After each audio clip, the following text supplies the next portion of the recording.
Malaysia calling visa খোলা, calling ভিসায় লোক আসবে, কলিং ভিসা আসলে চালু হবে, কবে নাগাদ লোক আসবে, এই সকল বিস্তারিত নিয়ে আজকে আসলে এই ভিডিওতে আলোচনা করা হবে, বলা হবে।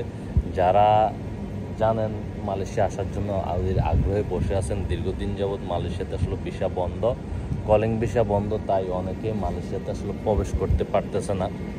বিকজ অনেক দিন যাবৎ, অনেক বছর যাবৎ মালয়েশিয়ার কলিং ভিসা বন্ধ, এই কারণে বৈধভাবে মানুষ প্রবেশ করতে পারতেছে না মালয়েশিয়া।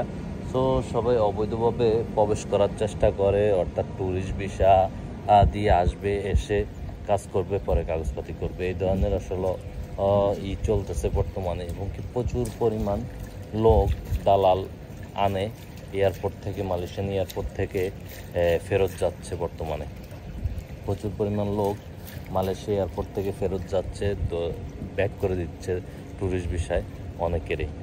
আসলে মালয়েশিয়াতে কলিং ভিসা চালু হয়েছে এই ধরনের কথা বলতেছে অনেকেই। কারণ হচ্ছে মালয়েশিয়াতে G2G পদ্ধতিতে বয়েসেলের মাধ্যমে কিছু লোক আসবে, যারা এখন মেডিকেল করবে, তাদেরকে সেপ্টেম্বরের ভিতর মালয়েশিয়া আনবে বয়েসেলের মাধ্যমে। কিছু সংখ্যক লোক সার্ভিস সেক্টরে, কিছু সংখ্যক লোক বয়েসেলের মাধ্যমে তারা মালয়েশিয়াতে আনবে, এবং কি মালয়েশিয়াতে আনার পরে তাদেরকে সরকারিভাবে আনবে। তাদেরকে আসলে যে বয়েসেল সরকারি প্রতিষ্ঠান আছে তার মাধ্যমে আনবে। এখন অনেকে ভাবতেছে যে যত এজেন্সি আছে সব এজেন্সির মাধ্যমে মালয়েশিয়াতে লোক আনবে, মালয়েশিয়াতে সকল এজেন্সির মাধ্যমে আসতে হবে। আর এজেন্সিরাও এমনভাবে অ্যাডভার্টাইজ বা বিজ্ঞাপন করতেছে, মনে হচ্ছে যে মালয়েশিয়াতে কলিং ভিসা চালু হয়ে গেছে এবং কি লোক আসা শুরু হয়ে গেছে।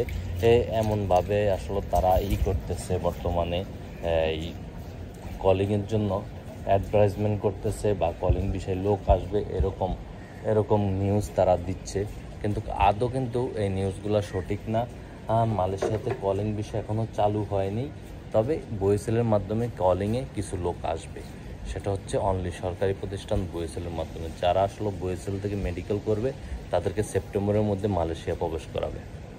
এই হচ্ছে আসলে নিউজ। কিন্তু দালালরা মধুর কথা বলে, মধুর অ্যাডভার্টাইজ দিয়ে মানুষ থেকে টাকা নিয়ে প্রতারণা করতেছে, সাধারণ মানুষ ভুক্তভোগী হচ্ছে। সো আপনাদের সবাইকে বলি আমার প্রত্যেকটা ভিডিওতে যে দালালের মধুর কথা থেকে আপনারা সাবধান, এবং কি দালালের সাথে মধুর কথা থেকে সাবধান। যখন সঠিক তথ্য পাবেন যে আসলে কলিং ভিসা চালু হয়েছে, তখনই আসলে আপনারা ট্রাই করবেন। এখন আসলে যেহেতু কলিং ভিসা চালু হয় নাই, দালাল মিথ্যা কথা বলে আপনাদেরকে কলিং ভিসা দিবে বলে টাকা পয়সা নিয়ে হাতিয়ে নিয়ে আসলে পালিয়ে যাবে।